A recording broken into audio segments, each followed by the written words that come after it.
नमस्कार मित्रों, जय श्री कृष्ण। भगवान श्री कृष्ण की मृत्यु के समय क्यों आए थे पवन पुत्र हनुमान जी? क्या वह सचमुच भगवान श्री कृष्ण की मृत्यु के समय वहां पर मौजूद थे? वीडियो में आगे बढ़ने से पहले हमारे चैनल को सब्सक्राइब अवश्य करें और कमेंट बॉक्स में जय श्री राम अवश्य लिखिएगा। जब जब भगवान श्री राम का नाम लिया जाता है, उनके साथ सदैव उनके महान भक्त हनुमान जी का नाम भी अवश्य ही लिया जाता है, जो स्वयं भगवान शिव के अवतार थे। एक महान बलशाली देवता जिन्हें हरा पाना किसी के भी बस की बात नहीं थी। यहाँ तक कि भगवान शिव, भगवान विष्णु और ब्रह्मा हों या और अन्य कोई देव, सभी से इन्हें वरदान प्राप्त थे, जिसके चलते इनकी शक्तियाँ कई गुना बढ़ गई थी। हम सभी जानते हैं भगवान हनुमान जी आज भी चिरंजीवी हैं।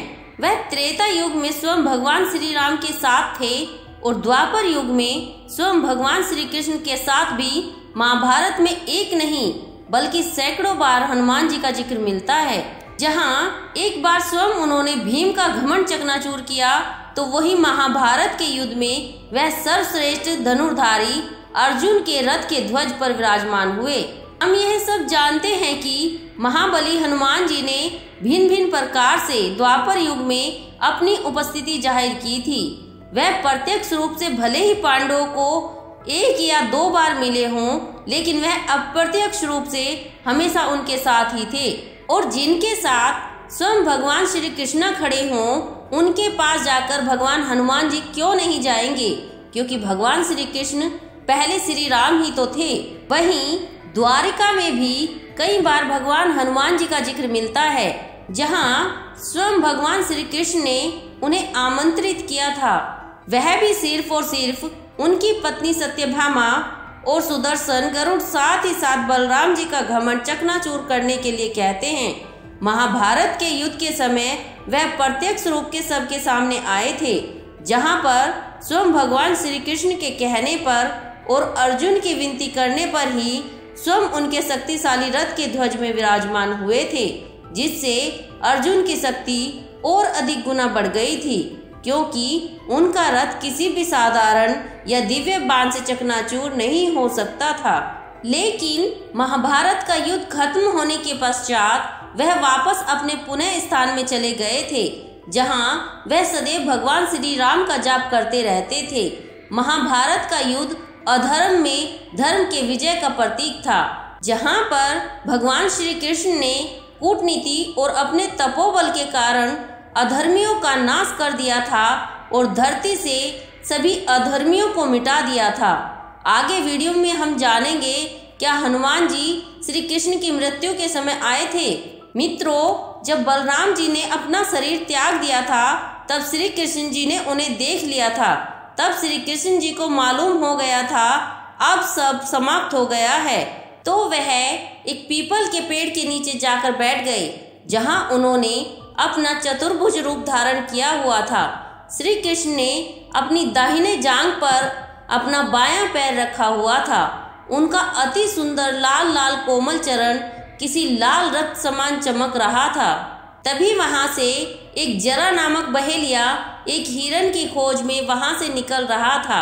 उसे श्री कृष्ण का लाल लाल कोमल तलवा एक हिरण के मुख के समान प्रतीत हुआ और उस बहेलिये ने कुछ न सोचते हुए श्री कृष्ण के तलवे को अपने तीर से चीर दिया।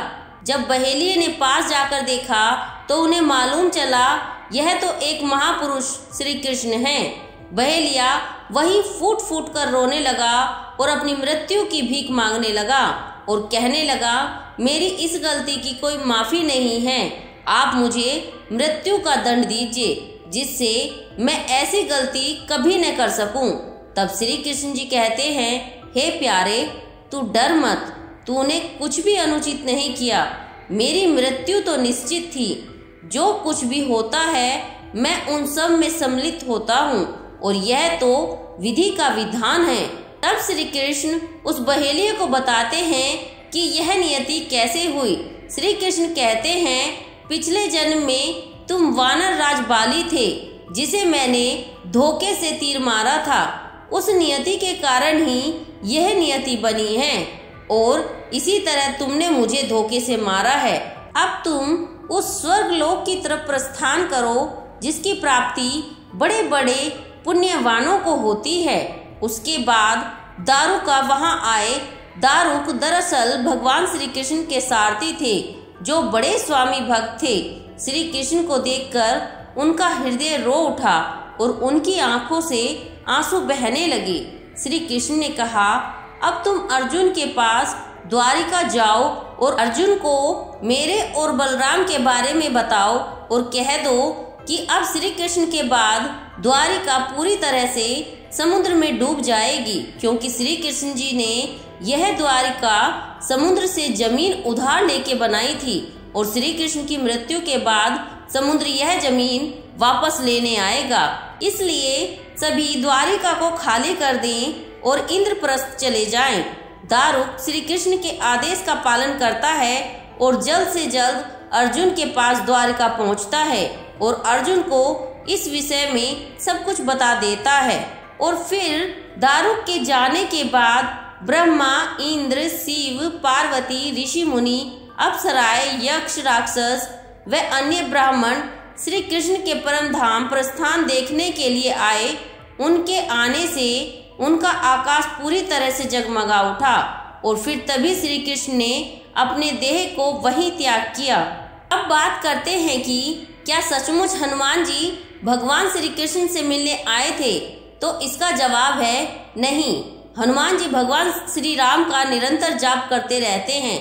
उनके मन में केवल श्री राम ही मौजूद हैं।